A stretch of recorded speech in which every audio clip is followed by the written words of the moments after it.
What's up, everybody? I'm Ryan Tuerck here at Race Service for another Team Nitto at Home Talking with Tuerck. This week we have Jacob Agajanian, who is also my manager and CEO of Race Service. What's going on? What's up? Good to be back on the Talkin with Tuerck show. It's quite an honor to host. We've had Drift Idiot Sam has been off on some projects, so the team's been stepping in to co-host. We had Ryan Davis. Yair, Bergenholtz. I don't think you could get a word in edgewise, so you didn't really need a co-host. Definitely not. Bergenholtz is quite an awesome character to have a conversation with. Before we get started, I want some questions, guys. I want to hear about your build projects going on out there. If you guys have any questions on your build projects, ask about those specifically. If you want to know anything that's happening with my program, anything that's happening here at Race Service. Jacob has been a manager in this racing industry for over 20 years. You can talk about branding and sponsorships if you guys want. So start populating the comment section with anything you guys want to know, and we'll get to those throughout the next 30 minutes. But in the meantime, we got the 4586 behind me. We got a Nitto NT05 tire over here. Just keep you guys up on what's going down. And what should we talk about? I don't know. Well, we wait for some questions to populate. A couple things are popping up right now. But what have you been up to? Formula D just announced their schedule. Yeah, FD. Things are starting to roll. It's been tough on everybody locked down, but it's cool to see motorsports starting to come back to life. Finally have something locked in. Doubleheader weekends. It is what it is. It's not going to be, everybody's dealing with the same thing. We all have to forego what was normal and what we all wanted to now have to just get through the season with our best foot forward, and somebody's gonna be crowned a champion one way or the other. Yeah, I mean, I think that even if there's an asterisk above the championship this year, I still want to be a champion, so we're still gonna be fighting hard. There'll still be great battles. They're still gonna be legit. It's just because you aren't going to all the different cities that you want to be going to and hanging with those fans, it's still going to be some good competition on the track. And every race series is trying to figure out how they can salvage this year that was a challenge that nobody could have foreseen or planned for. Right. But it's good to see you guys going back. When is it? July? No, September. Oh, it starts September. It's actually I think it's the weekend after my wedding. We start FD. All right. Or a weekend before my wedding. I can't remember. It's pretty close to around my wedding. Getting it in before you have to get stressed with the race season is good, because I'll tell you that weddings are stressful to plan as well. So. Cool. Well, we're what do we got? We got some questions coming in. So far, somebody just wants to know just one word, Judd. So what's Judd? Yeah, what's up with the Judd? It's chilling. It's still chilling. It's there has been so much work going on behind the scenes to bring you guys like this epic build project that is going to be the successor to the GT4586. It's just there's so much more involved behind the scenes on this one. I have to really line things up and have some of these very custom things made and filmed first before I can start releasing footage. So all of that stuff is coming, and it's coming very soon. We just have to make sure that we are on point with our content game, our content strategy, and we can be releasing episodes in a constant cadence, whether it's weekly or bi-weekly. That's what we're trying to figure out right now. And we actually have 5 or 6 episodes in the bank right now, and they're all looking really sick. Yep. So that stuff is going to be done very soon. I'm very excited to share all that with you guys, because it is going to be my absolute dream come true for a build project, and it's happening bigger and better than I ever could imagine, with some amazing partners on board. So so I mean, I don't really want to dive too much deeper into that, but just know that it's happening and it's coming and it's going to be exciting. You're already giving a lot away. No, but I mean, build projects are a huge beast. Everyone knows it takes a lot to line up everybody, and that's even just with the actual parts on the car, let alone partners, content plans, and ways to make sure that you're keeping it fun and fresh and people get to follow along and be a part of it. It was a big, I think, feather in all of our cap what we did with the GT4586 a few years ago, and it seems like it just keeps rolling with with momentum. I seriously can't believe it. The 4586 has been such an insane asset of a vehicle to, I mean, for me, an absolute blast and pleasure to drive. And hopefully to a lot of you out there, it's been fun to watch me drive that thing and put it through its paces. Sometimes beyond the paces that I want to put it through, but that's just a part of the situation. It's been rode hard and put up wet, and it's still cranking. But that was such an awesome build, and we kind of covered it in a way that was new to the scene, and it was very like, you were updating the fans every minute along that build, and so I think that people felt a connection to it, and we want to kind of go with the same vibe with this new project. Well, and one step above, right? Because the motor is a real deal, big league racing engine from Le Mans. Older Le Mans. Le Mans or Le Mans? What am I saying it wrong or right? Are they both right? Does it matter? I think the French way, Le Mans. Okay. So it's that type of engine. So I mean, it's definitely going to be the successor to the GT4586 and in every shape, way, and form as far as sound, car quality, build, the builder, just everything about it is going to be as top level as I can make it. Yeah. Well, so and I know a lot of really good people in the industry and have a lot of really great partners involved. So it's definitely going to reach that pinnacle level for me as like throwing every talent level and great partner that I have on board this project. So it's going to be great. It's going to be exciting. Yeah, I'm very excited. It's going to be cool. So unrelated, but you have been driving around a new 2020 Supra that you got from your friends at Toyota. Yeah, so Toyota hooked up. Everybody out there thinking I'm sleeping because I'm driving a Corolla, but I knew I was getting a Toyota Supra as a new daily project. So for me, I was just waiting it out because I know a lot of guys were like, well, but the Supra is amazing. I've been having so much fun cruising that thing around. So we just did some minor modifications to it. We did some BC Racing coilovers, some rotiform wheels, some Nitto NTO1s, AEM intake. We did a high flow downpipe and boosted the thing up. So it's making a lot more power now, which you guys will see in some vlogs coming out pretty soon.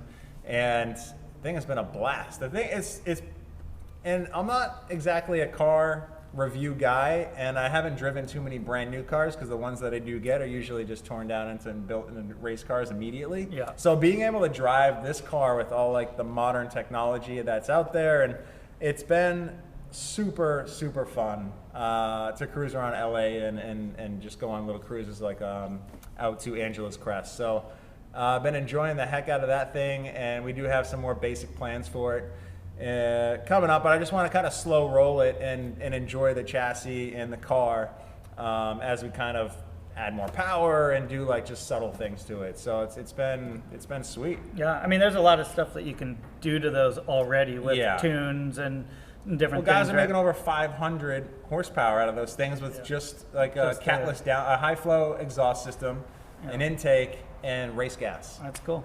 I mean, I think that's ridiculous. That's what Toyota was after, is something that people can have fun, still pretty affordable in the grand scheme of things, and a rad little car. Yep. And you've pretty much only been driving trucks for the past 10 years. No, it's not a race car, it's a big old truck. Which is perfect for me because in LA it's nice to be above the traffic roof height because you can need to see what's going on in front of you when you're snaking through lanes and stuff. But I have a Toyota Tundra, and the thing's been a blast to drive. It's a great tow vehicle, and having multiple cars that are always in need of routine maintenance and work and tire changing and picking this up and that up. So it's a necessity for me. So it's nice to have kind of a nice package or diverse lineup of Toyota vehicles, from race cars to daily drivers to work truck.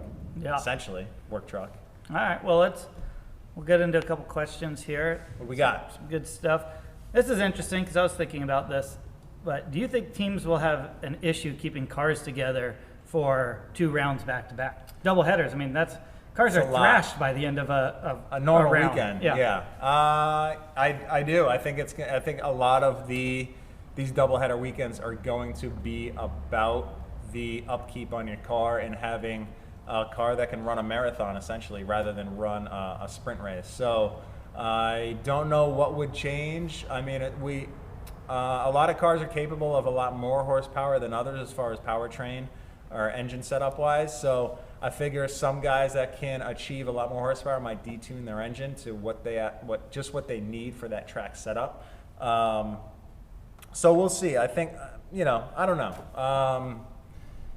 Maybe some guys will be swapping motors in between Saturday night to Sunday, and we also don't know what the practice situation is going to be or what the actual run of show and the schedule and how much driving time we're going to be doing on track, because a lot of the weekends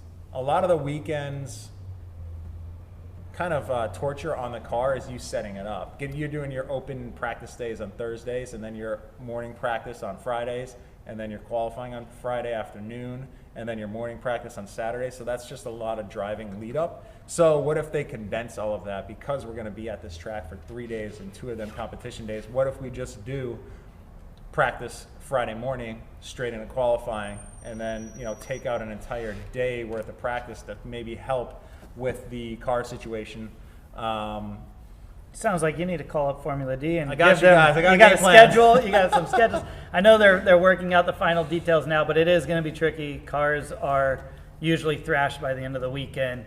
People are going to have to bring a lot more spares probably than they would have before as well. So, yeah, it'll be crazy. So if we want, you need a double down on spares. You need. So if you have 2 sets already, you need 4 sets. Yeah. Or 3 sets, whatever. You know what I mean? Probably you 3 sets, maybe a couple extra motors in the stock up. Yeah. Definitely stock up. We'll stay with the Formula D questioning, and there's a good one from David Zong. What are some of the notable differences between your Pro 86 and now this year's Pro Corolla? Noticeable differences are definitely just the power plant.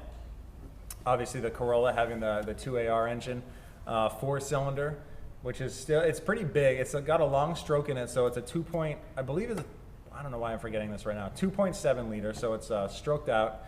And so that's a pretty big 4-cylinder, and it runs nitrous. The power is legit. It's 1,000 horsepower. It makes plenty of power, and it feels great. I think the feel over the front end is pretty awesome because you have a lot less weight over the front axle, so the steering feels a lot more responsive, whereas on the 8.6 with a heavier engine like the 2JZ, which is probably an extra 150 to 200 pounds over the front end, if you picked up 200 pounds, that's a ton of weight. So having that not over the front axle on the steering makes it feel a lot lighter, makes the car feel a lot more nimble. It makes it feel like, even though the chassis is slightly longer, that you can manipulate the transitions a little bit faster. Whereas the 8.6, having a heavier engine in, the steering feels a lot slower, and it always feels a little front end heavy, if that makes sense. But so I think it's that's kind of one of the biggest things that I've noticed is just that. And the Corolla seems to drift a little bit easier, as in, if you made a mistake in tandem, I feel like you could ride it out with a lot less consequence in the Corolla than you could the 8.6. Like if you made a small mistake in tandem where you're kind of choking up on somebody and you had to kind of pull back, you can make that small mistake look a lot better in the Corolla chassis, being more forgiving than you can in the 8.6 chassis. So it's kind of another thing that I thought of when I started driving that chassis setup, which I think will be good. Obviously, you don't want to make any mistakes, but when you're in tandem in the heat of the moment, things do happen when you're trying to obviously manipulate what the driver's, not manipulate, when you're trying to mirror what the driver in front of you is doing. Makes sense, yeah. I mean, I think that, 2 different platforms, but the Corolla being built by Papadakis and the development that's gone in it, that thing's going to be super nimble and be what you need. It's going to be a little bit of a learning curve getting into a new platform, but it always is. Yeah, but tons of fun time in essentially a sister build to this in the Toyota Drift Corolla. So yeah, I think it'll be cool. Well, when you start talking about kind of like the setups on those, we had another question from David Zong that says, race car drivers have their preferences and setups. hard, soft, more oversteer, etc. Does that apply to drift, and what's your preference? Yeah, it 100% applies to drifting. We, as a team, have always set my cars up on a softer side, where we, for me, I don't know, it just makes it feel more comfortable, a little more predictable. A harder setup, I think, or a tighter setup with stiffer valving or maybe stiffer springs, I think has too much. It feels like the car is skating a little too much. So I like a softer setup. I like the car to be able to dig into the ground, where it feels like it's putting the tire into the ground a little bit more. And then we usually focus a lot on tire pressure. With the Nitto tire that we're on, the NT555 G2, the 315 4018, it is so good at different tire pressures. Like, we really don't have to make too much of a change on alignment. Alignment is usually one of the biggest things that you change throughout the weekend, where you try, especially on the bank tracks, where you're trying to get your tires to wear evenly. So we might stagger them off a little bit, just like you see on a lot of the NASCARs, to make sure that the one side of the tire is wearing even with the other. So that's why some of the cars look like they have positive camber and one side has negative sometimes. So it looks a little funky on the bank tracks. But yeah, the Nitto tire, we mainly focus on the tire pressure, because the thing, when you come down in pressure, the tire generates so much grip that you don't really have to do anything on the alignment side to make changes. You kind of just set it and forget it for the weekend, make sure the tires are wearing even, and then just focus on tire pressure. So I think that's one of the great things about running the Nitto tire and car setup, is that you don't have to go through this massive process like we've done in the past of trying to find this perfect setup for the weekend, where the tire kind of takes a lot of that guesswork out of it for you, which is nice. All right. So we have, it's kind of just following up a little bit for the Papadakis question, but he says, this is from Jonathan Dick. What would your dream build be from Papadakis? It could be a front-wheel drive car. I mean, I feel like he's already built one car that you get to drive. Yeah, I know. What car out there? If you're staying in the Toyota family, there's already, you got an 86. Supra. I know. Well, I think I've always wanted to build an AE86, so throwback Corolla. I'd love to do something with that platform. And then obviously, like, the pinnacle of the Toyota family as far as like supercar is concerned would be the Lexus LFA, because, same deal. And so just being able to do something with that would be pretty badass. You could do an LFA motor and an AE86. Could do that. That could be a good build. That might be the best of both worlds right there. All right, well, that's it. Let's call up Steph. Tell him to start. All right, Steph, let's do this. We're doing LFA swap AE86.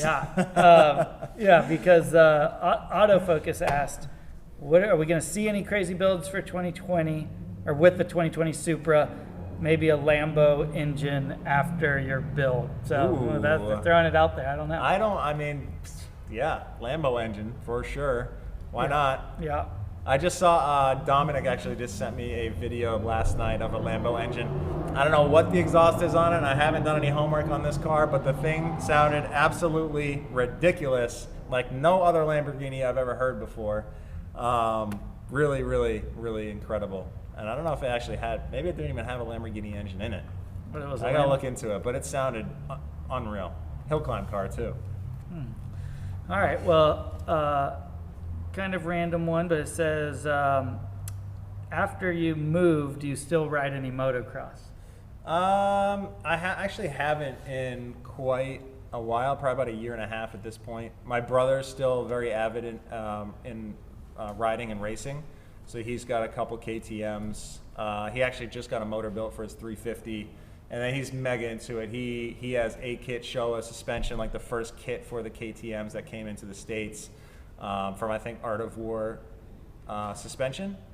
And so yeah, I still try to take a lot of my cues from him, or like I'm kind of living vicariously through my brother.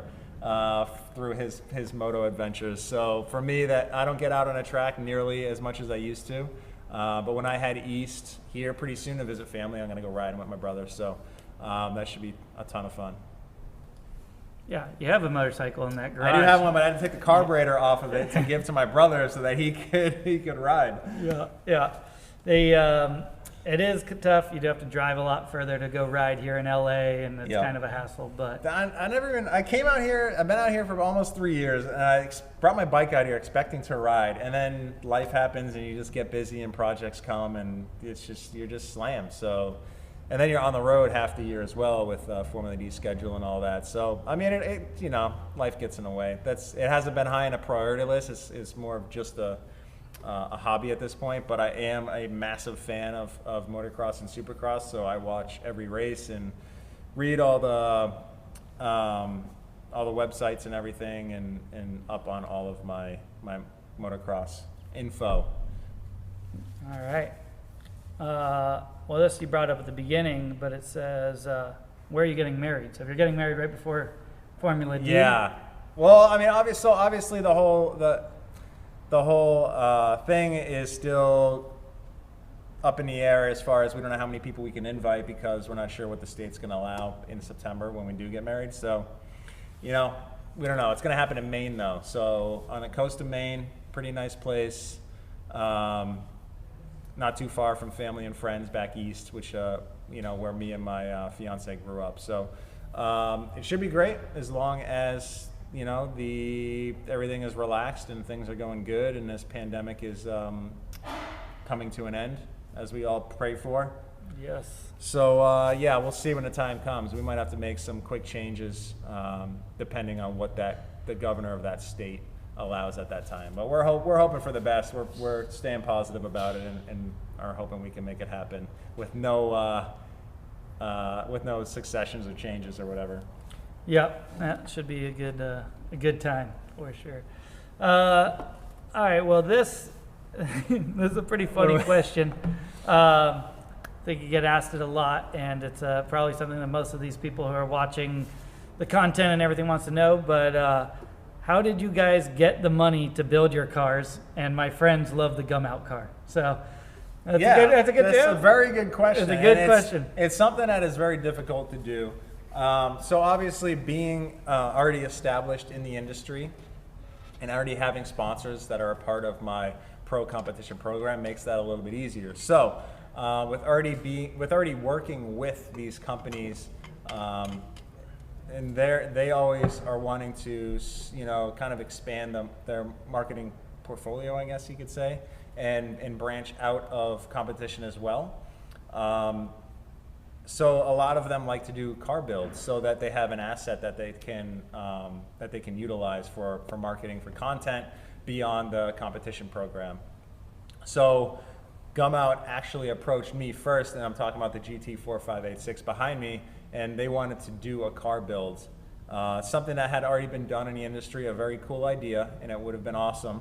But I came back to them and with the GT4586 idea and said, hey, this hasn't been done before. It is going to take triple the budget that you were expecting to spend, but this could be a massive hit, and this is something I've always wanted to do. And they came back about a week and a half later and greenlit the project, and I was like, holy, I can't believe this is going to happen. And then we just started like shotgunning, calling product sponsors and everybody else that I could get my hands on and let them know what the situation is, because everything kind of happened pretty quickly. And so we had a massive parts list going and a bunch of awesome partners that came on board the GT4586 to make that happen. But I guess the process is, I guess it would be easier for me since I'm already established as a professional in the industry. But if you're on kind of the outside looking in, you have to look at what you can provide these companies as a return on investment as far as marketing value. Like what do you have to offer them in return for getting either sponsorship dollars or even just sponsorship parts? Yeah, I mean, I guess if you're trying to tell somebody who's not already established in the industry winning Formula D event, it's probably, one, trying to do something that stands out. You got to build your own car. You got to prove that you are a builder and that you can make something that people are interested in. So probably just starts with your first build, and then you can start hitting up companies and say, these are the different shows I go to. This is the content I create with it. Getting sponsors is just a super long process. We get asked that all the time. It takes, months sometimes of pitches and putting together decks and getting all the right people within a company to believe in it. Sometimes it happens out of the blue overnight, and somebody sees what you're doing and they like it and they drop $100,000 on you. So it's like, it's very random, but it does take a lot of work no matter what, and it takes just building your own credibility that you're worthwhile. 100%. I think that's very smart. As a lot of people don't understand, you can't just go from nothing to getting a sponsor or cash from a sponsor, or even free parts from a sponsor. I mean, you have to have something already established, and I think, like what Jake is saying, is that you need to invest into yourself and your own project to prove that you are worth something to these companies to be able to supply parts for. No, right? That's true. No, I mean, it's totally true. I mean, I think that credibility and hard work are like two things that are the most important in getting sponsors. Like, you have to do what you say, and you have to work hard at it, and that's just the first step. And then being unique, then being able to stand out, being charismatic. I mean, there's a lot of stuff that goes into, but there's a whole new world with car builds. There's so many people doing them now, and how they fund them. There's new stuff that Tuerck isn't even doing, that some of the YouTubers are doing, and TJ Hunt and whoever. But from what we did, we have our motorsports builds, which is supported by a motorsports budget. Then you have your special project builds like the GT4586, but all of them take a lot of pitching, a lot of decks, getting a lot of people on the same page, and actually tying a lot of partners together, because to do them at the level that you want to do them, or any of us want to do it, you need big funding. So you might need to put 3, 4, 5 different partners together. Right, and I mean, and we're talking about like a massive project like the GT4586. Like, you don't need that many dollars or that many parts to do something that's more on a regular level, like building like a regular GT86 with maybe swapping a 2J in it, like I've done multiple times. But like for those kind of projects, those are the ones that aren't going to cost $100,000 to do, and you can still make it extremely nice and have a lot of legit parts on it, and prove yourself within your build quality, and utilize that to build to help build your platform to a fan base, and to market yourself on YouTube, Instagram, Facebook, and all those things, because everybody now has a voice and has all these platforms to utilize. It is as much as it is saturated right now and difficult, it's almost the easiest it's ever been, because everybody has a voice and everybody has a platform to present what they do, which is phenomenal. Because a lot of times it was all who you know, and in the industry that got you where you were. It's probably the easiest it's ever been, because you have access to these platforms and you can be your own voice. Back when it first started, you were like trying to assure people that you were getting magazine coverage, right? Or it would be at this many shows. And if you knew the photographers and people at the magazines, and you weren't that great of a builder,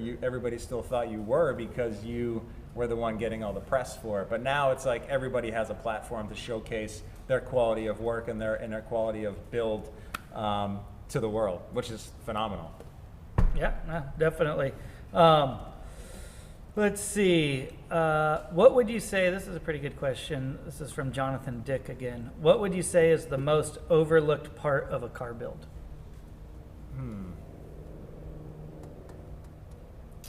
Overlooked part of a car build, I'd say wiring. Yes and no. I'd say wiring has always been an overlooked part of my car builds in the past.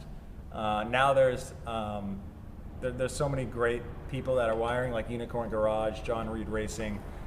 Since I've kind of escalated to the where I use all Motec electronics, that and mil-spec wiring with a professional like Unicorn Garage and John Reed Racing, who are building those professional harnesses. It's not overlooked. It's more of a requirement for me now for the build projects that we do in motorsports and like the GT4586. So I'd say wiring can be massively overlooked, but is probably one of the most important components to building a car, because if you get a professional harness, mil-spec harness made the proper way by a professional, it should last you well over 10 years.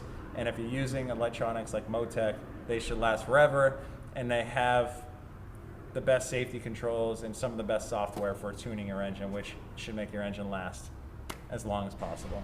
Yeah. As long as you're not being too dumb. Yeah.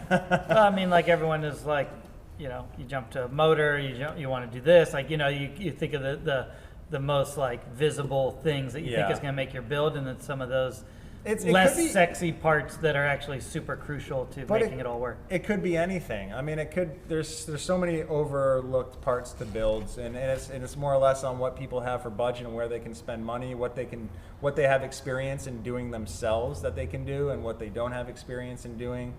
So it's really, it could be so many different things. I think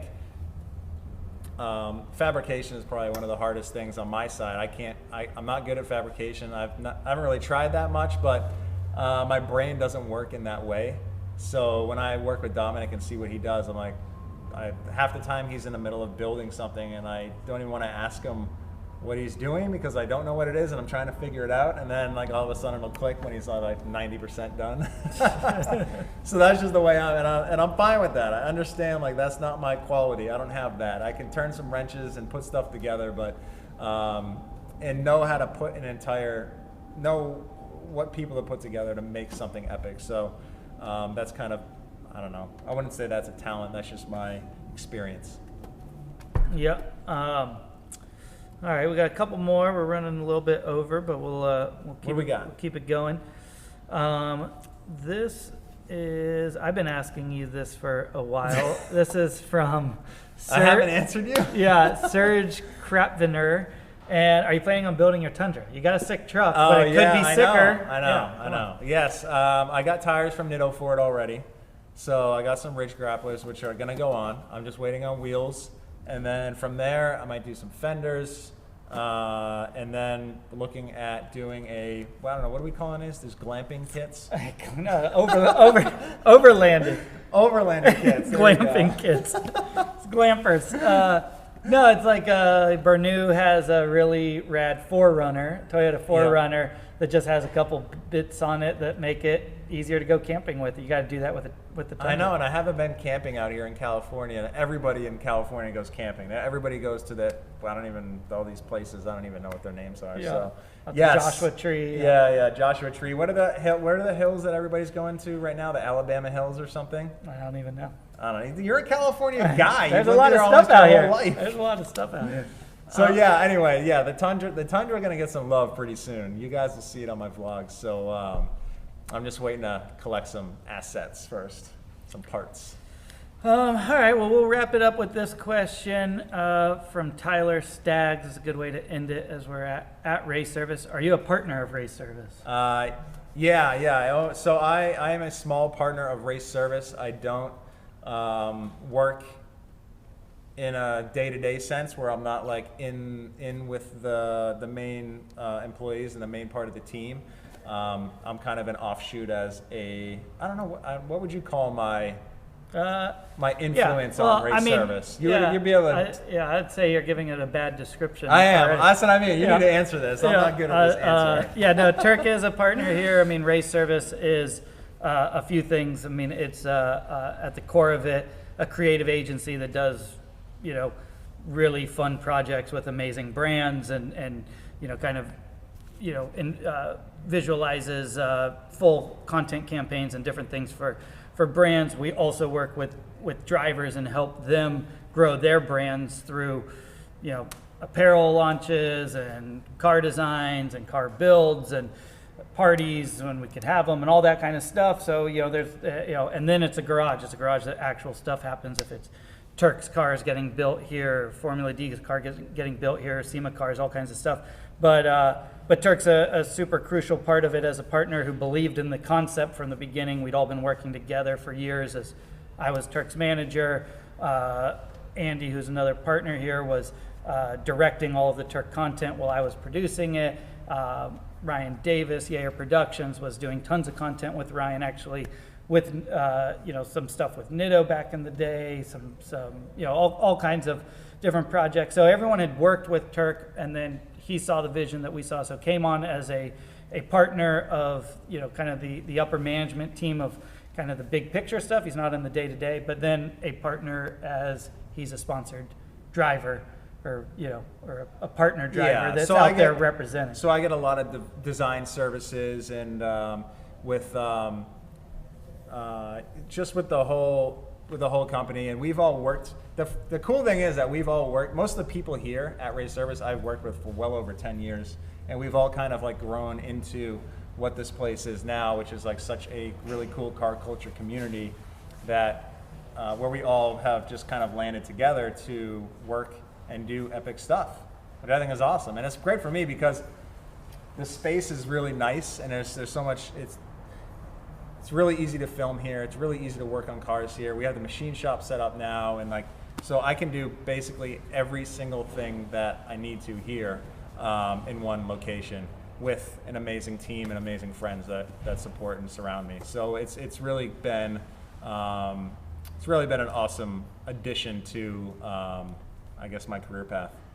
Yeah, it's been awesome for everyone to be able to know that we did this over a decade together, when we were really scrapping it together, to now having a pretty awesome place that we can all work in together, and everything from creatives and editors and shooters and car builders and artists. Right behind us is Ornamental Conifer, who's done a bunch of liveries for Tuerck, has done some helmet designs. Helmet design, so much stuff. So you could tap into all these different creative people while you're here, and it's good to have some real life credibility, like dude like Tuerck building stuff and Dom building stuff here. So it's not just for show. Some people walk in here and they're like, is this a studio? Is this is this some, it's fake, and but there's some real work that gets done. And all the real work gets done here. On my program anyway, all the real work gets done here. It's real.